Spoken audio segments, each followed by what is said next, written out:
देखिए, चुनाव आयोग ने आज कुछ भी नहीं बताया और कॉमेडी शो अगर देखना हो तो चुनाव आयोग की प्रेस कॉन्फ्रेंस देख लीजिए, वो बात अलग है। लेकिन उन्होंने तथ्यपूर्ण कोई जवाब नहीं दिए। चुनाव आयोग से ये सवाल था कि कैसे इतना बड़ा आपने एसआईआर का फैसला लिया, आपने राजनीतिक दलों को विश्वास नहीं लिया, बिहार की जनता को विश्वास में नहीं लिया, आपने वहां की भौगोलिक परिस्थितियों का ख्याल नहीं रखा।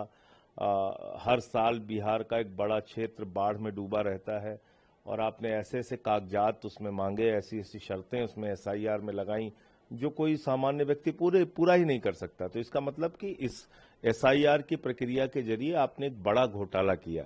65 लाख वोट काट दिए गए और जिसमें से बहुत सारे जिंदा लोगों को मार दिया गया, मरे हुए लोगों को जिंदा कर दिया गया। आपके बीएलओस की वीडियो आई कि वो फर्जी दस्तखत बना बना के खुद से फॉर्म जमा कर रहे हैं। ट्रंप का वोटर कार्ड बिहार में बन जा रहा है, एक ही एपिक नंबर पे कई जगहों पे नाम दर्ज हो जा रहा है। तो ये सारे भ्रष्टाचार चुनाव आयोग ने किए, लेकिन इस पे आज कोई जवाब नहीं दिया उन्होंने। अब ये खलबली क्यों है? ये खलबली इसलिए है कि सुप्रीम कोर्ट ने कहा कि साहब आप 65 लाख लोगों के नाम जारी कीजिए और ये बताइए कि किस वजह से आपने किसके नाम काटे हैं। तो उस पर अब उनको अपने आप को डिफेंड करना है। तो एक हास्यास्पद तर्क उन्होंने दिया कि साहब ऐसा है कि मैं मानता हूं कि कुछ गड़बड़ियां हुई होंगी, चुनाव आयोग ये कह रहा है कि कुछ गड़बड़ियां हुई होंगी, लेकिन ये राजनीतिक दलों ने हमको नहीं बताया।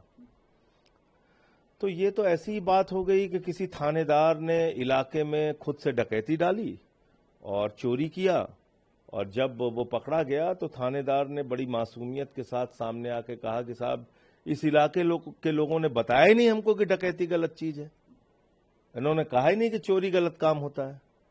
तो ऐसा ही तर्क चुनाव आयोग दे रहा है। भाई, ये गहन पुनरीक्षण की प्रक्रिया आपने शुरू की, इसमें कोई गड़बड़ी है कि नहीं है ये देखना आपकी जिम्मेदारी है। राजनीतिक दलों ने तो शिकायत की, बार बार आवाज उठाई, जिसको आपने नजरअंदाज किया। आपने जो वोटर लिस्ट ऑनलाइन डालनी थी, लोगों के सर्च करने का ऑप्शन देना था, उसको सार्वजनिक करना था, उसको छिपाया, सुप्रीम कोर्ट का आदेश उस पर लेना पड़ रहा है।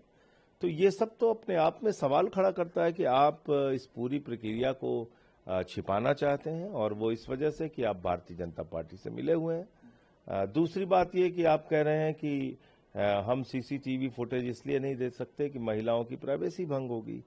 ये भी बड़ा हास्यास्पद तर्क है। पूरे देश में जब चुनाव होता है, वो चाहे उत्तर पूर्व से लेके महाराष्ट्र तक, कहीं भी, कश्मीर से लेके कन्याकुमारी तक, तो चुनाव में लंबी लंबी महिलाओं की लाइनें लगी होती हैं, उसके वीडियो मीडिया में चलाए जाते हैं, महिलाओं के इंटरव्यू होते हैं, टीवी चैनल्स वाले लेते हैं, उसके वीडियो चलाए जाते हैं। तो यहाँ प्राइवेसी का सवाल क्या हो गया? वोट देने में अगर कोई महिला शामिल हो रही है, किस पार्टी को वोट दे रही है वो मुद्दा नहीं है। मुद्दा ये है कि अंदर जब वो जा रही है तो वो महिला कितनी बूथ पर जाके वोट कर रही है, या कितने वो पुरुष कितने बूथ पे जाके वोट, ये चेक करना है कि वो फ्रॉड हो रहा है कि नहीं हो रहा है। लेकिन आपने फ्रॉड किया है, चोर की दाढ़ी में तिनका है, आपको पता है गढ़ के वोट चोरी आपने किया है, तो इसलिए आप वो वीडियोज नहीं देना चाहते हैं, वो सीसीटीवी फुटेज नहीं देना चाहते हैं, और बहाना क्या ले रहे हैं कि महिलाओं की प्राइवेसी भंग होगी। ये तो एक हास्यास्पद बात है। तो कुल मिला के आज, और ये भी कह रहे हैं, धमकी भी एक इनडायरेक्ट दे रहे हैं कि साहब चुनाव आयोग पे प्रश्न उठाना संविधान के खिलाफ है। तो आप मुझे बताइए कि वोट चोरी करना संविधान के मुताबिक है? ये घपला घोटाला चुनाव में करना ये संविधान के मुताबिक है? और उस पर सवाल उठाना संविधान के खिलाफ है? तो मैं चुनाव आयोग से कहना चाहता हूं कि हम कह रहे हैं कि आपने वोट चोरी किया है, और अगर मेरा ये कहना संविधान के खिलाफ है तो मेरे ऊपर एफआईआर दर्ज कराइए, हम कोर्ट में लड़ेंगे, आपको जवाब देंगे एक एक चीज का। आप दिखाइए ना हिम्मत। भाई, आप कहते हैं ना इन्होंने शपथ पत्र नहीं दिया, उन्होंने ऐसा नहीं बोला, हमने तो लिख लिख के दिया दिल्ली में। आपने क्या किया? केंद्रीय मंत्रियों के घर में 33-33 वोट बने, 22 वोट, 25 वोट, 15 वोट, हमने सारे प्रमाण दिए। आपने किसी पे एफआईआर की, किसी पे कोई कार्रवाई की?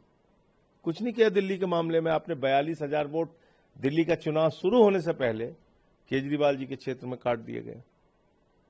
तो आपने उस पर कुछ किया? नहीं किया। बिल्कुल, मेरा अगला सवाल यही था कि वो यही कह रहे हैं कि चोरी जैसा शब्द इस्तेमाल करना, एक तो इस पर चुनाव आयोग को जाहिर है कि आपत्ति है, और साथ साथ उन्होंने कहा कि सभी दल उनके लिए बराबर हैं, इक्वलिटी की वो उन्होंने बात की। और साथ साथ एक सवाल मैं इसमें और सप्लीमेंट्री जोड़ना चाहूंगा, उन्होंने कहा राहुल गांधी अगर सवाल उठाते हैं तो हलफनामा क्यों नहीं दाखिल करते और 7 दिन का जो है 7 दिन में हलफनामा दें, या फिर मान लें कि बेबुनियाद। भाई आप घास छीलने के लिए बैठे हैं, आप किस लिए बैठे हैं? हमने तो लिख के दिया था दिल्ली में, पूछिए उनसे क्या किया उन्होंने। हम लोगों ने तो लिख लिख के शिकायत की थी, मिल के शिकायत की थी। हमने तो इतनी शिकायत की थी कि चुनाव आयोग उससे नाराज भी हो गया था। पूछिए उनसे क्या कार्रवाई किया उन्होंने, बताएं ना। हमने तो लिख के दिया था एक एक चीज। और समाजवादी पार्टी के लोगों ने बताया कि 1800 एफिडेविट उन्होंने दिया है अपनी ओर से। तो क्या कार्रवाई किया उन्होंने? खाली चीजों को उलझाने के लिए। तो ये जो ज्ञानेश कुमार है, ये अज्ञानेश कुमार है। इनका ज्ञान जो है वो खत्म हो चुका है। ये ऐसी हास्यास्पद बातें करके अपने आप को हर दिन लोगों के सामने एक्सपोज कर रहे हैं। चुनाव आयोग चिल्ला चिल्ला के प्रतिदिन कह रहा है कि चुनाव आयोग ने वोट चोरी की है, और वो पकड़े जा रहे हैं। क्यों बच रहे हो भैया तुम? और क्यों तुम्हारे पक्ष में बीजेपी बोलती है और तो कोई राजनीतिक दल तुम्हारे पक्ष में नहीं बोलता? सिर्फ बीजेपी तुम्हारे पक्ष में क्यों बोलती है? क्योंकि तुम उनके साथ मिलकर वोट चोरी कर रहे हो। और अगर ये कहना संविधान के खिलाफ है, तो जैसे वो शपथ पत्र की बात कर रहे हैं, हम चुनाव आयोग से कह रहे हैं मेरे खिलाफ एफआईआर दर्ज कराइए, हम अदालत में जवाब देंगे। आप कैसे वोट चोर हैं बताएंगे? इसके अलावा एक प्रश्न आपकी ही याचिका पर है, जिस सुनवाई होनी है, उसके विषय में आपसे जानना चाहूंगा। देखिए, उत्तर प्रदेश में हजारों की संख्या में स्कूल बंद किए गए, और जिससे आज लाखों बच्चे शिक्षा से वंचित हो गए हैं। वो स्कूल नहीं जा पा रहे हैं। पहले तो वो स्कूल बंद इसलिए किया गया कि उनके पास मिड डे मील का इंतजाम नहीं था, उनके पास बैठने के लिए डेस्क बेंच नहीं था, टॉयलेट का इंतजाम नहीं था, उनके पास जो बिजली पंखे की सुविधाएं नहीं थी, और 6 साल के पहले एडमिशन नहीं होता था। तो संख्या कम हो गई। तो इन्होंने एक आधार बना के वो सारे स्कूल बंद कर दिए।